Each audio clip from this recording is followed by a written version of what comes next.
వందనాలండి. గ్రామస్తులకి వందనాలు. ఓ పాట పాడుకుందాం. ఇది ఏ సమయంబు రండి యేసుని చేరండి, సమయము లేదండి రండి రక్షణ నొందండి. ఇది ఏ సమయంబు రండి యేసుని చేరండి, ఇక సమయము లేదండి రండి రక్షణ నొందండి.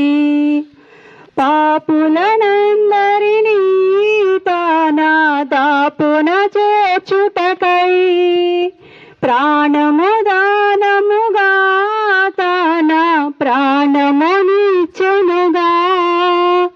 పాపులనందరినీ తాన దాపున చేర్చుటకై ప్రాణము దానముగా తాన ప్రాణమునిచ్చెనుగా. మరణపు ముళ్ళను విరచి విజయమునిచ్చెనుగా.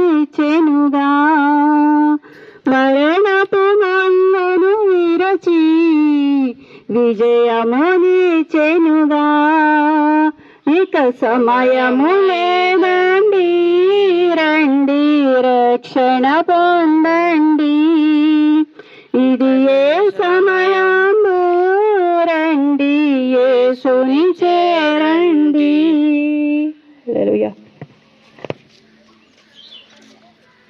ప్రభువైన యేసుక్రీస్తు నామములో ప్రియ గ్రామస్తులకు శుభాభివందనాలు తెలియజేస్తూ ఉన్నామండి. యేసు ప్రభుని గురించిన మాటలు మీతో పంచుకోవడానికి మీ మధ్యకు వచ్చాం. దయతో ప్రతి ఒక్కరు కూడా ఈ మాటలు ప్రేమతో వినవలసిందిగా కోరుతున్నామండి. పరిశుద్ధ గ్రంథంలో ఒక మాట ఉంది, పాపులను రక్షించుటకు క్రీస్తు యేసే లోకంలోకి వచ్చాను అని. పాపులను రక్షించడానికి ప్రభువైన యేసుక్రీస్తు వారు 2024 సంవత్సరాల క్రితమే ఈ లోకానికి వచ్చినట్లుగా పరిశుద్ధ గ్రంథమైన బైబిల్ తెలియజేస్తుందండి.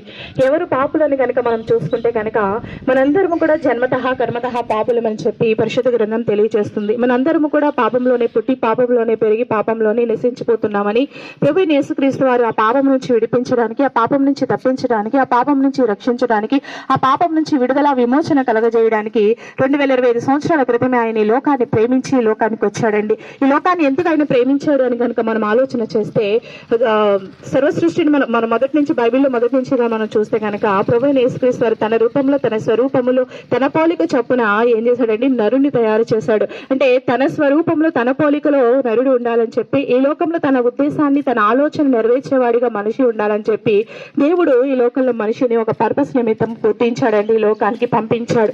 అయితే ఈ లోకానికి వచ్చిన మనిషి ఏం చేశాడంటే దేవుడి మాటను తప్పాడండి. దేవుని మాటను వినలేదు, దేవుని మాట ప్రకారం జీవించలేదు, దేవుడు పెట్టిన ఆజ్ఞ ప్రకారంగా నడుచుకోలేదు. ఆజ్ఞ అతిక్రమమే పాపం అని పరిశుద్ధ గ్రంథం తెలియజేస్తుంది. ఆ పాపం వల్ల వచ్చే జీవితము మరణము అని తెలియజేస్తుందండి. అంటే మనం పాపం చేసినప్పుడు ఆ పాపము పరిపక్వమై ఏమైపోతుందండి, మరణానికి ఉంటుంది. మొదటిలో మనిషి పాపం చేసినప్పుడు నేను చేసేది చిన్న తప్పే కదా, చిన్న పాపమే కదా, ఏమవుతుందిలే, రేపొద్దున మానేద్దాంలే, ఎల్లుండి మానేద్దాంలే, కొన్ని రోజుల తర్వాత విడిచిపెట్టేద్దాంలే అని చెప్పి ప్రారంభించిన తప్పు అది ఏమవుతుందంటే క్రమేపా పెద్ద తప్పుగా మారిపోతుందండి. చిన్న తప్పు చేసినా పెద్ద తప్పు చేసినా శిక్షే కాబట్టి ఆ శిక్షకు కారణం ఏంటంటే, ఆ శిక్ష ఎలాంటి శిక్ష అంటే మరణం అండి. ఆ మరణం ఎలా ఉంటుందంటే అగ్ని ఆరదు పొడుగు చావదు. అంటే మనిషి ఎలా ఉంటాడంటే అగ్నిలో కాలిపోడు అలా అని చెప్పి చనిపోడండి. యుగ యుగాలు కూడా అగ్నిలో కాలుతూనే ఉంటాడు, మండుతూనే ఉంటాడు, మరణం ఉండదండి. అది ఎంత యాతన మీరు ఒకసారి ఆలోచించండి. ఈ లోకంలో చిన్న దెబ్బ తగిలితేనే మనిషి తట్టుకోలేడే, చిన్న చేతికి మనకి ఏదైనా గాయం అయితేనే కాలితేనే మనం తట్టుకోలేమే, అల్లల్లాడిపోతామే. మరి మనము యుగ యుగాలు తరతరాలు ఆ నరకంలో కాలిపోతూ ఉంటే ఆ బాధను ఒకసారి ఆలోచన చేస్తే మనము వర్ణనాతీతము కదండి. ఆ బాధ పడకూడదని తన రూపంలో తన స్వరూపంలో తన పోలికలో చేసుకున్న దేవుడు ఆ బాధను నా బిడ్డ పడకూడదని, ఆ బాధలో నా బిడ్డ నా పోలికగా ఉన్న నా బిడ్డ ఉండకూడదని చెప్పి నా కుమారుడు నా కుమార్తె నేను ఎక్కడి నుంచి అయితే బిడ్డల్ని పంపించాను మళ్ళీ తిరిగి అక్కడికే రావాలని, ఆ నిత్య జీవాన్ని పొందుకోవాలని, ఆ నిత్య రాజ్యాన్ని స్వతంత్రించుకోవాలని, పరలోక రాజ్యంలో ఉండాలని, ఆ స్వర్గానికి వారసులుగా ఉండాలని చెప్పి ఆయన నిర్ణయించుకున్నాడండి. కానీ దేవుడి ఆజ్ఞను మనిషి వినలేదు, పాపాన్ని కొనిపెచ్చుకోవడం ప్రారంభించాడు, తన జ్ఞానాన్ని ఆధారం చేసుకుని నడుచుకోవడం ప్రారంభించాడండి, మరణాన్ని తెచ్చుకున్నాడు. అయ్యో మరణంలో నశించిపోతున్న సకల మానవాళి పాప పరిహారార్థ నిమిత్తము తన ప్రియ కుమారుడైన యేసు ప్రభువారిని ఈ లోకానికి పంపించి వారి పాపం నుంచి విమోచించడానికి రక్షించడానికి తన ఏకైక కుమారుడు 33.5 సంవత్సరాలు ఈ లోకంలో జీవించి చివరి 3.5 సంవత్సరాలు పరలోక రాజ్యము సమీపిస్తుంది, మీరందరూ మారు మనసు పొందండి, మీ పాప క్షమాపణ పొందుకోండి, విడుదల పొందుకోండి అని చెప్పి ఆయన ప్రకటించి మనందరి కోసం కలువరి శిలువలో ప్రాణం పెట్టారండి. ఆయన మూడో నాడు సజీవుడుగా పునరుత్థానుడుగా తిరిగి లేచాడు. మళ్ళీ ఆయన రాజుగా రాబోతున్నాడండి. ఆయన వచ్చేసరికి మనందరము కూడా ప్రభు అయిన యేసుక్రీస్తు వారిని సొంత రక్షకుడిగా అంగీకరించి ఆయన మాత్రమే నా పాపం నుంచి విడిపించగలదుడు, ఆయన మాత్రమే నా పాపం నుంచి తప్పించగలదుడని మనం విశ్వసించి నమ్ముకుని ఆయన ఒప్పుకుంటే కనుక ఆయన నిత్య జీవాన్ని మనందరికీ ఇవ్వడానికి సిద్ధపడుతున్నాడు. ఒక కులము లేదు, ఒక మతము లేదు, ఒక జాతి లేదు, రంగు లేదు, ప్రాంతం లేదు, ప్రతి ఒక్కరిని ఆయన ప్రేమతో పిలుస్తున్నాడు. సకల మానవాళి ప్రజలను ఆయన ప్రేమతో పిలుస్తున్నాడు. ప్రియ గ్రామస్తులారా, ఈ ఉదయకాల సమయంలో మీ గ్రామాన్ని ప్రభు అయిన యేసుక్రీస్తు వారు ప్రేమిస్తున్నాడు. మీకోసం కూడా ఆయన ప్రాణం పెట్టాడండి. మీ అందరి కోసం ఆయన రక్తాన్ని చిందించాడు. 2 చేతులు చాపి ప్రియ గ్రామస్తులను పిలుస్తున్నాడు. ఆయన దగ్గరికి రమ్మని ఆహ్వానిస్తున్నాడు. ఏ పరిస్థితిలో ఉన్నా, మీరు ఏ కులం వారమైనా. చాలా మంది అంటారు కదండి, యేసు ప్రభు మతం మార్చడానికి వచ్చాడంటారు, యేసు ప్రభుది కులం ఉందంటారు. యేసు ప్రభుకు కులము లేదండి. యేసు ప్రభు మతం మార్చడానికి రాలేదు, మార్గాన్ని చూపించడానికి వచ్చాడు. అందుకే ఆయన అంటాడు, నేనే మార్గమును సత్యమును జీవమును, నా ద్వారా తప్ప ఎవ్వరు కూడా తండ్రి యొద్దకు పరలోక రాజ్యానికి పుణ్యలోకానికి స్వర్గానికి చేరుకోలేరని ఆయన ఖచ్చితంగా బైబిల్ గ్రంథంలో తెలియజేస్తున్నాడు.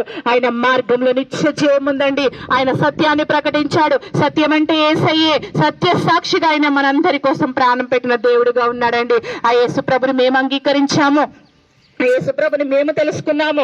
మమ్మల్ని ప్రేమించిన యేసయ్య తన ప్రియ కుమారుని ఈ లోకానికి మా అందరి పాప పరిహారార్థ నిమిత్తమై పంపించాడని, మన పాపముల కోసం ఆయన రక్తము చిందించాడని, ఆయన రక్తము ద్వారాగా తప్ప దేని ద్వారాగా మనము పుణ్యలోకానికి చేరుకోలేమని మేము తెలుసుకున్నామండి.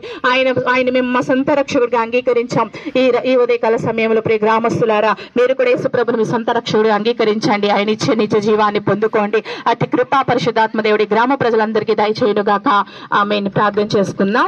కృప కలిగిన నా తండ్రి, ప్రేమ కలిగిన నా ప్రభా, దయగలిగిన నా తండ్రి, మహాప్రియ పరిశుద్ధ ఆత్మదేవ, మీకే స్తుతులు స్తోత్రాలు. అవును ప్రభా, జన్మతా కర్మతా చేసిన పాపాల కొరకు నువ్వు ప్రాణం పెడతాకి మా మధ్యకు వచ్చావని నాయనా నీ లేఖనాలు చెప్పుచున్నాయి. మీకు వందనాలు, స్తుతులు స్తోత్రాలు. అవును ప్రభా, మా పాపపు జీవితాన్ని పోగొట్టడానికి మీరు వచ్చి ఉన్నారయ్యా.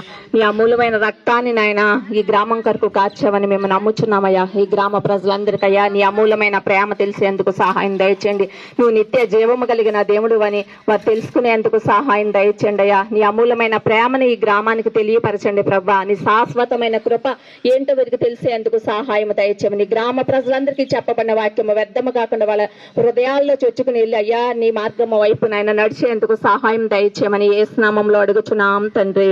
ఆమేన్. అందరికీ వందనాలండి.